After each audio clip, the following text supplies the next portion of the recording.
Ya, pemirsa sidang kasus megakorupsi IKTP sudah berjalan hingga siang ini dengan menghadirkan 3 orang saksi yang sudah hadir di persidangan. Salah satunya adalah mantan anggota Komisi 3 DPR RI yang sekaligus juga mantan bendahara Partai Demokrat M. Nazarudin. Untuk membahas persidangan kali ini, saya sudah bersama dengan salah seorang ahli hukum pidana tanah air, ada Pak Suparji Ahmad bersama saya siang hari ini. Selamat siang, Pak Suparji. Selamat siang, Mas Apa Mandi. kabar, Pak Suparji? Alhamdulillah, Mas Mandi. Oke, Pak Suparji, sebelum kita ke materi persidangan pada siang hari ini, saya ingin membahas dulu tayangan tadi mengenai Elsa Syarif yang memberikan keterangan bahwa pada saat tender sudah berjalan, meskipun Nazarudin sudah mengetahui bahwa akan adanya rencana korupsi ini dari sejumlah pihak, termasuk dari Andi Narogong, begitu sudah dia ketahui sebelum adanya benar-benar diadakan tender ataupun pengadaan dalam kasus ini. Tapi ketika tender sudah berjalan, di mana maksud saya adalah bagi-bagi uang itu sudah dilakukan menurut Elsa Syarif bahwa Nazarudin sudah berada di tahanan di penjara dengan kasus yang lain. Apakah ini artinya bahwa Nazarudin tidak terlibat dalam pembagian uang-uang tersebut? Ya, saya kira kalau kemudian mengatakan Nazarudin tidak terlibat dalam bagi-bagi uang, kalau kemudian memang ada bagi-bagi uang betul ya, susah dikatakan. Karena memang faktanya dia mengetahui. Dia mengetahui proses itu dan dari kesaksian hari ini, Nazarudin banyak bercerita bagaimana Andi Narogong ketemu ketua fraksi dan lain sebagainya untuk menggolkan, untuk mengkrit proyek IKTP tadi itu. Sebagai anggota DPR, mestinya kalau melihat ada modus yang tidak baik, mestinya dia menghentikan, mestinya dia melaporkan kepada aparat penegak hukum, tetapi kenapa kemudian membiarkan? Jadi kalau kemudian dia melakukan pembiaran, perlu tanda tanya besar, apakah dia terlibat atau tidak. Dan kalau dilihat tahun 2010, dia katanya sudah ditahanan gitu. Pada tahun 2010 itu, ya kan, katanya kan menjelang Kongres Partai Demokrat. Anas Urbaningrum yang banyak diceritakan oleh Nazarudin tadi, baru ketua fraksi, belum ketua umum. Dan Nazarudin adalah menjadi tim suksesnya. Proses penganggarannya kan di situ, kan belum ditahan dia pada waktu itu. Jadi kan ini menarik pernyataan ini konsistensinya.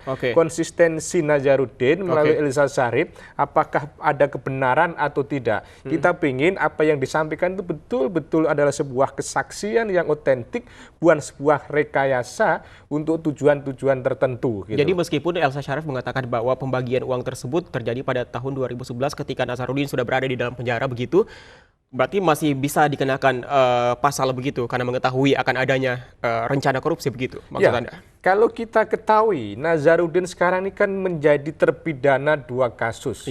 Satu kasus Wisma Atlet yang 6 tahun dan yang kedua adalah tindak pidana pencucian uang yang 7 tahun, totalnya adalah 13 tahun. Dengan demikian, apakah kemudian dia bisa dimintai pertanggungjawaban pada kasus yang lain? Selagi ada keterlibatan, bisa saja dia dimintai pertanggungjawaban. Jadi, selagi ada sebuah kesalahan, ada perbuatan melawan hukum, ada unsur-unsur korupsinya, meskipun dia sudah terpidana pada kasus yang lain, dia tetap bisa saja dimintai pertanggungjawabannya. Tapi kalau dari analisa Anda, seberapa jauh keterlibatan Nazarudin dalam kasus ini? Nah, sejauh ini yang kita ketahui, keterlibatan Nazarudin itu kan dia bisa menceritakan secara panjang lebar tentang proses pengadaan anggaran IKTP tadi. Bisa menceritakan panjang lebar, itu artinya dia mengetahui. Artinya dia mengetahui, apakah kemudian dia ikut menikmati anggaran tersebut. Nah, bisa dikatakan secara langsung dia tidak menikmati, tapi secara tidak langsung dia juga menikmati. Karena kalau betul kesaksiannya Nazarudin bahwa uang itu digunakan untuk pemenangan Ketua Umum Kongres Partai Demokrat untuk Anas Urbaningrum, berarti kan dia juga menikmati karena pada akhirnya dia menjadi bendahara umum Partai Demokrat tersebut. Sehingga ada kaitannya, ada keterlibatannya bahwa yang bersangkutan sesungguhnya mengetahui dan juga menikmati secara tidak langsung atas penggunaan anggaran IKTP tadi. Apakah itu artinya dalam waktu dekat Nazarudin juga akan dinaikkan menjadi statusnya menjadi tersangka dari saksi?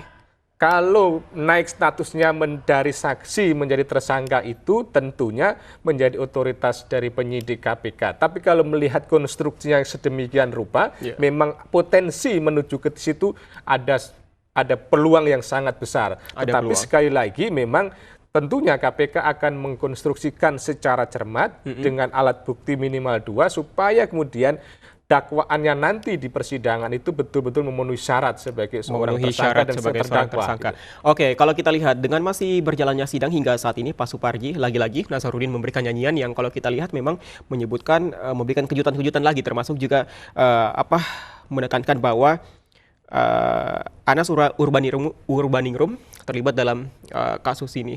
Tanggapan Anda? Ya, sekarang ini kan kesaksian Nazarudin akan dinilai oleh hakim. Hakim dalam memberikan penilaian terhadap keterangan seorang saksi mengacu pada 185 ayat 6 KUHP, ada beberapa yang harus diperhatikan secara sungguh-sungguh. Yang pertama adalah persesuaian antara satu saksi dengan saksi yang lain, persesuaian antara saksi dengan alat bukti yang lain, dan ketiga adalah alasan memberikan kesaksian tersebut, dan kemudian yang keempat adalah cara hidup, kesusilaan, dan alasan-alasan lain yang berkaitan tentang keterangan yang disampaikan. Apakah kemudian apa yang disampaikan oleh Nazarudin itu betul-betul sebagai sebuah kebenaran, itu kembali kepada majelis hakim untuk menilainya, apakah yang disampaikan itu betul-betul ada persesuaian dengan alat bukti yang lain atau ada saksi yang lain. Kalau dia hanya berdiri sendiri sebagai sebuah keterangan tanpa didukung dengan alat bukti yang lain, maka susah untuk diyakini sebagai sebuah kebenaran. Dan kalau kita perhatikan, yang menarik dalam persidangan ini, bahwa yang dituju Nazarudin itu bukan kepada dua terdakwanya, Pak Irman dan Pak Sugiarto, tetapi justru orang-orang lain yang kemudian cenderung disudutkan, yang saya kira apa sebetulnya motivasinya, apakah ada dendam tertentu, yang saya kira forum persidangan pengadilan di sidang IKTP ini kan dalam rangka memberikan keadilan kepada dua terdakwa dan keadilan pada bangsa dan negara. Gitu. Kalau Anda lihat, seperti Anda katakan tadi, apa sebenarnya motivasi? Karena sebenarnya persidangan ini adalah untuk memberikan kesaksian kepada dua terdakwa yang sudah ditetapkan. Begitu. Tapi ketika faktanya bahwa dalam persidangan yang sudah berjalan hingga saat ini, Nazarudin justru berkicau, bernyanyi begitu tentang tokoh-tokoh lain begitu yang terlibat dalam kasus ini. Apakah ini memang ada, kalau tadi Anda bilang, kemungkinan dendam atau seperti apa? Ya, mungkin saja. Yang pertama, kita berprasangka baik, memang faktanya seperti itu, sehingga kemudian tidak mau Nazarudin mengatakan seperti itu. Tetapi kemudian juga ada alasan yang lain, kemungkinan ada memang satu upaya ya untuk mendiskreditkan pada tokoh-tokoh tertentu, karena ya mungkin saja pada waktu mereka bekerja sama, waktu bersinergi, itu tidak saling melindungi atau kemudian merasa dikorbankan, sehingga ada momentum untuk menjatuhkan, mendiskreditkan dilakukan. Gitu. Tadi selain Anas Urbaningrum, ada beberapa nama juga yang disebut terlibat dalam kasus ini. Kita akan lihat kembali kepada siapa saja aliran dana yang disebut-sebut tersebut dari Andi Narogong mengalir kepada pihak siapa saja. Kita lihat informasinya berikut ini.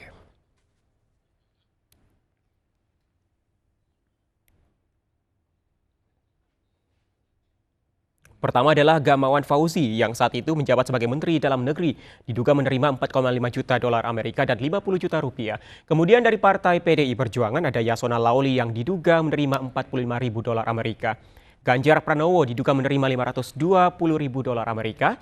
Dan Gubernur Sulawesi Utara Oli Dondo Kambe diduga menerima 1,2 juta dolar Amerika. Dari Partai Demokrat, Anas Urbaningrum diduga menerima 5,5 juta dolar Amerika dan Marzuki Ali yang diduga menerima 20 miliar rupiah. Sementara dari partai lain, Partai Keadilan Sejahtera atau PKS, Jazuli Juwaini diduga menerima 37 dolar Amerika. Sementara dari Partai Kebangkitan Bangsa, Abdul Malik Haramain diduga menerima 37 ribu dolar Amerika. Kemudian dari Partai PAN, Teguh Juwarno diduga menerima 167 ribu dolar Amerika. Sementara dari partai selanjutnya, yaitu dari Partai P3, ada nama Nukman Abdul Hakim yang diduga menerima 37 ribu dolar Amerika. Dari Partai Beringin, Partai Golkar, ada Ade Komarudin yang diduga menerima 100 ribu dolar Amerika. Sedangkan Melchias Markus Mekeng diduga menerima 1,4 juta dolar Amerika.